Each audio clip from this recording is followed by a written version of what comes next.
अस्सलाम वालेकुम नाज़रीन, दादू न्यूज़ इशू में भलीकार माया राजा अल्ताफ़ अब्बासी हिन महिल मूंसां गॾु जेको आहे मौजूदु आहे लियाकत मंगसी, जंहिंजी कुझु ॾींहं अॻु 35 लख रुपया चोरी थी हुई। उन में चोर बि गिरफ़्तार थिया, उहे चोर वरी छॾाइजी विया हलिया ऐं उन में कुझु रिकवरी बि थी आहे। लियाकत मंगसी खां पुछूं त उन कहिड़ी कहाणी आहे। साईं, मूंसां हिकिड़ो अजीब क़िस्म जो मामिलो पियो थो हले।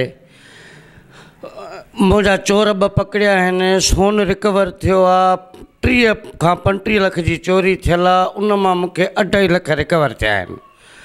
हाणे मां दर दर जूं ठोकरूं खाईंदो थो अचां। मुंहिंजो मेन चोर गिरफ़्तार नथो कयो वञे, जंहिंजो नालो फहद डावछ आहे। उहो हिकु पुलिस वारी आहे जेका वुमेन थाणे ते कमु थी करे सिपाही आहे। उहा उनजो नालो आहे सिंधू जावरी, जंहिंजे करे मुंहिंजो मेन चोर गिरफ़्तार नथो कयो वञे। इन जे लाइ मां DIG हैदराबाद खे निमाणी अपील थो कयां त साईं, मूंसां हेतिरो ज़ुल्म मुंहिंजी रिकवरी थी आहे, मुंहिंजा चोर ज़ाहिर थिया आहिनि।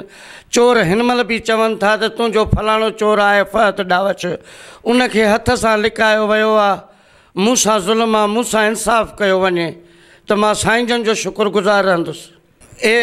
इन जो इंचार्ज अशरफ शाहाणी, मुंहिंजा मेन 2 चोर उन गिरफ़्तार कया। रिकवरी बि इहा 2.5 लख ऐं सोन उन ॾेखारियो आहे। हाणे जेके आहिनि सो केस मुंहिंजो ट्रांसफ़र थियो आहे A सेक्शन ते, उते का बि चुरपुर न आहे। मुंहिंजो को बि जवाबदार हिन महिल ताईं गिरफ़्तार न थियो आहे। त हिननि जो सहूलियतकार केरु हो, मूंसां कराई कयां। मां हिकु शरीफ़ माण्हू आहियां, जे न थियो मूंसां इंसाफ़, मां हितां लॾो खयूं हले वियुसि, कारोबार न करे सघंदासीं। अॼु तो SP ऑफिस में मौजूदु हुयो, तव्हां चओ पिया त 22 बि तव्हां ते कराई वई आहे। कंहिं 22 बि कराई आहे? इन जी कहाणी छा आहे? साईं, जेका सिंधू जावरी आहे पुलिस वारी, इन मूं ते A सेक्शन SHO अदी बेनज़ीर जमाली वुमेन थाणे जी इंचार्ज आहे। अशरफ शाहाणी साहिब जन ते हुन 22 BC कई आहे त ही मूंखे हिरासा था कनि, ही मूंखे ख़ौफ़ था ॾियारनि, हे हीअं था कनि।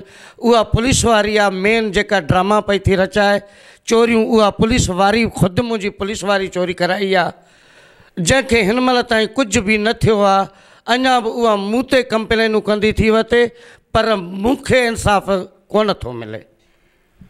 जी नाज़रीन, तव्हां लियाकत मंगसी जूं ॻाल्हियूं ॿुधियूं। उनजो इहो ई चवणु आहे त हिते जेकी वुमेन थाणे ते पुलिस एहलकार आहे सिंधू जावरी, जेका जेको आहे चोरनि ऐं जेके धाड़ियल आहिनि उन्हनि खे सपोर्ट करे पई, ऐं जेको मेन जेको चोर आहे उनखे बि छॾायो वियो आहे। ऐं लियाकत मंगसी जे मथां 22 BC कई वई आहे।